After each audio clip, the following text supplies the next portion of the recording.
G'day everybody, how you going today? It is so good to see you. I do hope that you are ridiculously well. It is so very good to see you. And today we are talking the latest news around the web in the camera industry. Now this is not an exhaustive roundup. This is just some of the highlights that stand out for me. And firstly, we are going to start with some super exciting news from Canon in regards to firmware. We've got some interesting news from Sigma in regards to sensors. This could be some really interesting new technology. And from Viltrox for the Nikon system, we have a new adapter. All of this and more. And yes, for those that love giving me fashion advice, indeed, you can keep doing it if you want to. It is winter here in Australia. We are right around the other side of the globe. It's cold. And yes, I'm wearing a scarf. And yes, I'm wearing it indoors, and that will be okay. Let's start with the latest news from Canon. July 22nd, 2022, Canon released a new firmware update for the Canon R3. And this was firmware update 1.2.0. Actually, it had 15 new features, and one of those headline features was an eye-watering 190 frames per second. Except it never gets to go for a second because it goes for 50 frames and then it stops. Now, look, it's super exciting news. This is something that's really interesting. And I think perhaps one of the most spectacular parts of that 195 frames per second is the fact that it is in RAW. Now, the R3 is only 24 megapixels. So it's not as big as, say, an A1 or a Z9. But it's shifting 195 frames per second for 50 of them. So it just gets to about a quarter of a second in a second. It's really a little bit misleading. They should really actually say this camera shoots 50 frames per quarter second. It kind of feels more accurate. But by the by, either way, it's exciting news. It does give us a sense of what the future holds. Obviously, the A1 shoots 30 frames per second in RAW. And of course, the Nikon Z9 shoots another whopping number of 120 frames per second in JPEG, not in RAW. And we can have a whole debate, and maybe there should be a separate video about it, as to how many frames per second do we need, and if we are getting so much data so fast, do we really want them in RAW anyway? Is JPEG enough? These are interesting questions. There will always be a use case out there for every permutation, and I suspect some permutations have more users than others. For example, sporting, news, broadcasting, and so on, they are often just wanting to get their images out as fast as possible, so JPEG makes sense. Whereas if you are a wildlife photographer trying to get the most beautiful bird and its plumage, then you may well want RAW. Although, the JPEGs that come out of most cameras these days are spectacular. At the end of all of this, this may be moot because every camera is going to get faster in RAW. 20 frames a second, 30 frames a second, 60 frames a second, 195 frames a second, or 50 frames in a quarter of a second. It's all getting fast, and it's all getting faster than really, seriously, most of us need. But of course, I think as the megapixel wars start to sort of cap out in full frame, as we can see in the A1 and the Z9 and so on, around that 50 megapixel mark, perhaps there's a new war starting now, unfortunately, in frames per second. But I wonder if this becomes ultimately just a war on paper and a war that most of us don't even need to buy into. I certainly feel that way. I felt that way when we got 20 or 30 frames per second. Surely we don't need more for 99% of users. Anyway, this is super exciting news. I'll quickly mention some of the other updates that come in this firmware update. It's things like you can shoot at 240 frames per second in 1080p video. There is focus bracketing, the ability to do time-lapse. You can convert multiple HEIF images to JPEGs. And one I saw Peter McKinnon made an entire video about was the fact that stabilization in wider frames is better controlled now with this firmware update. And I think it is. I think it's better controlled. There's still some wobbles there, but I think it's done better. And I have to say, every time I get out there with my Z9, I am blown away by the stabilization that I see across the entire range. And if you put on a stabilized lens, a lens that's got IS or VR in it already, it literally feels like you're on a tripod. As long as you don't move too much, obviously you can go beyond what the in-body image stabilization can do, and then there will be movement. But if you can stick within its parameters, it feels rock solid, and this stabilization advancement does look good in the new R3 firmware update 1.2.0. The last part of this article is, though, right now, is that this firmware has been pulled by Canon due to bugs found in this firmware. So right now, this firmware came out, you had your 195 frames per second, or really 50 frames per quarter second, then they took it away again. I suspect most people probably had already downloaded it because that was just so exciting. Canon are usually pretty quick at updating these things, so I'm sure we will see 1.2.1, or whatever they call it, very, very soon. In interesting Sigma news, there was an interview with the CEO of Sigma. It talked about a whole wide range of things, but I think the thing that was of most interest to me is the Foveon sensor. Now, to the best of my understanding, that's a sensor where the RGB pixels are stacked on top of each other, and so they're all in the one spot. And that allows for larger pixels because you are not creating an array like we have in many of the cameras that are out there. Now, the CEO of Sigma has stated that they believe they're going to have their next version of this sensor sometime this year. And this is the next sort of technology where we might see the next breakthrough, because you're essentially getting RGB all in one pixel area, which means you can either have larger photo sites collecting more light and having other advantages, or I presume you can go to even higher megapixels. Now, the CEO did state that one con of this sensor is it doesn't work so well in low light, so I presume he means with higher ISOs. But if you are a landscape photographer or fashion or portraiture and you are in control of the light, or you can use a tripod, this sort of sensor, he said in this interview, gives the most outstanding images. So I cannot wait to see what Sigma is going to give us next. I have been very close to purchasing some of the Sigma cameras, but of course the mount is not much use to me. At the moment, I don't really have any lenses that go on that mount. But if Sigma want a wider market, maybe they could create a mount that's detachable, like we see in cine cameras. Some cine cameras, not all cine cameras, of course. Interesting news from Sigma. I can't wait to see later this year what this sensor has in store. From Samyang, we have news of a new 85mm 1.4 lens, and it is an FE version 2 for Samyang. Now, this is a 1.4 lens. This is a common sort of lens that we've seen in DSLR systems and mirrorless systems for a long time. Samyang appear to be a great optics manufacturer.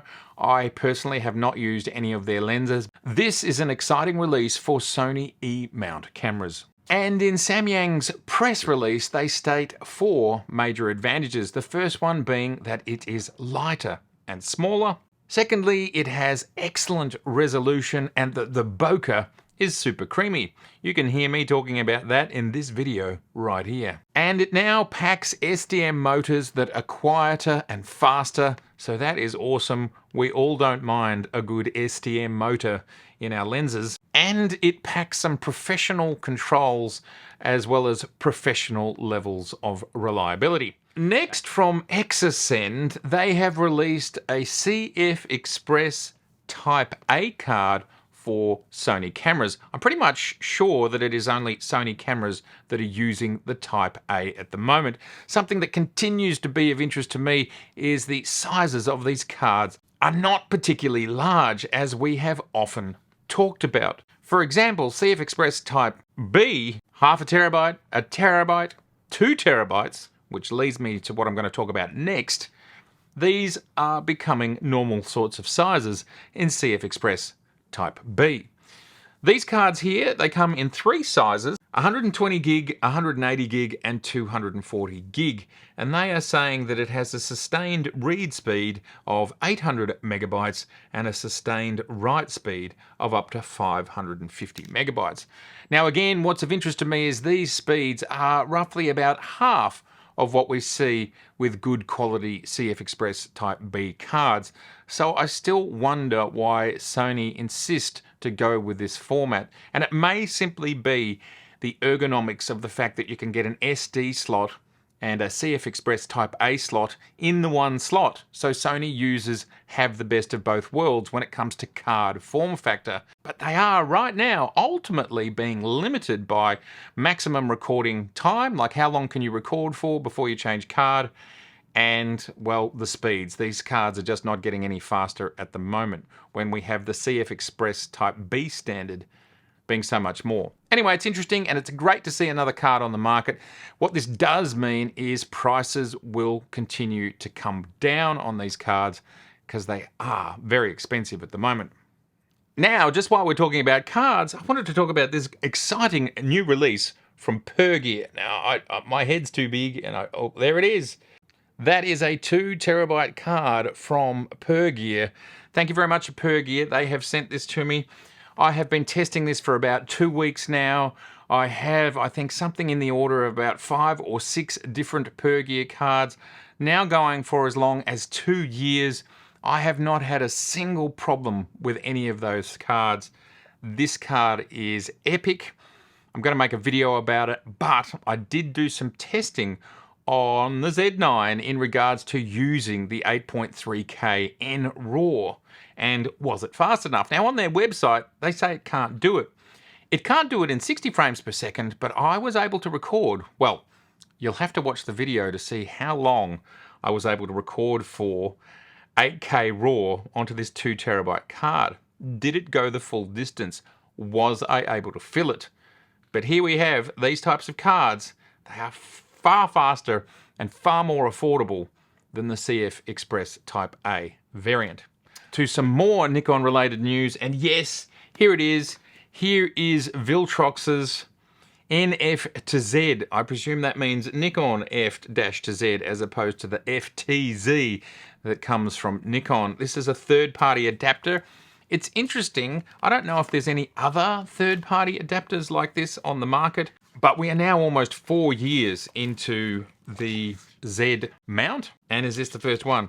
As we can see, it looks pretty similar, and it's got the aperture tab there on the side for those sorts of lenses. And what we're going to do is we're going to do something fun and pop it on the Z9 here. Pop it on the Z9. Let's see how that goes. Great, we are on the Z9. And we are going to put... So, that was just an unboxing right there. I hadn't opened this. And we are going to pop this little beauty here. I would say this lens, this is the F mount, this is the FLED 70-200 2.8. I think it's pretty closely related to... There we go. I think, sorry, I was shooting yesterday and have that mount on there, and now we've got this. It looks cool. It looks like something from Star Wars, doesn't it? Anyway, I haven't done this before. Let's see what happens. There we go. Oh, yeah, that is fast. Holy crud sticks. Yep. Nothing to worry about. Can't focus that far, that close. Unbelievable. No card in there because I took it out to show you. What I will do is I will pop that 2 terabyte Pergear back in there, and we'll just do some quick shooting. 2.8, so 1/500th of a second. We've got face to text is absolutely working. It's seeing my eye, no problem. Yeah, lightning. So there you go. That's the unboxing. Here's the video. That's the unboxing. The Viltrox, essentially F to Z adapter. If you don't have an F to Z adapter, or you want more, you want to put one on each lens, this is a more affordable way to do it. And in final Nikon news, a little bit out of the blue, and considering the discussion we had just last week about will DSLRs, new ones, be made or developed by Nikon and any other company moving forwards, out of the blue, Nikon has dropped a firmware update for the D7100, and it's been almost 10 years since they did a firmware update for this camera. So if you own a D7100, grab yourself the firmware update. It's just a minor bug fix. fixed an issue that resulted in live view ending about 10 minutes after being started. If you have a D7100 and you're using live view and you want it to last for more than 10 minutes in this specific situation, get yourself this firmware update. But as we have speculated, Nikon will continue to support these cameras for a long time to come. As has been discussed, development of new cameras may end, but the support of these cameras may go on for a long time.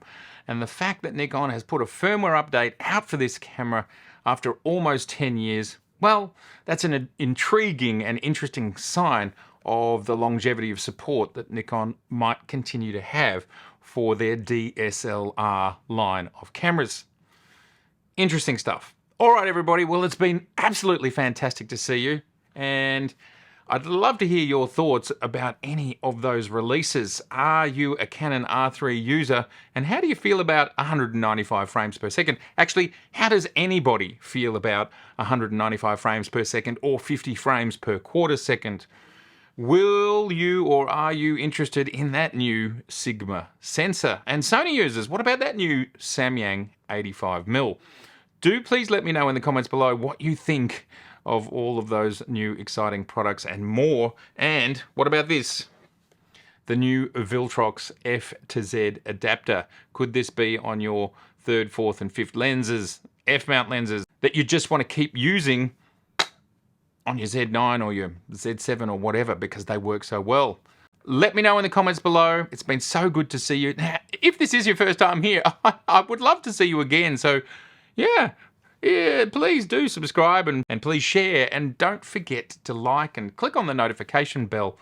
And of course, there are channel subscriptions and we're going to be getting more into channel subscriber activities. It's been a bit quiet of late. I've had a lot going on in my world as we came out of COVID over the last, well, it's been something like 8 months. And there's a lot of change after 2 years of lockdown. I'm hoping to get more things going there. Doing more live stuff for subscribers using the little old Z30. That's going to be all about live with the Z30. Look at this thing. It's so tiny. It's about as wide as my finger, which is absolutely ridiculous. Anyway, I look forward to seeing so much more of you very soon. Please do look after yourself.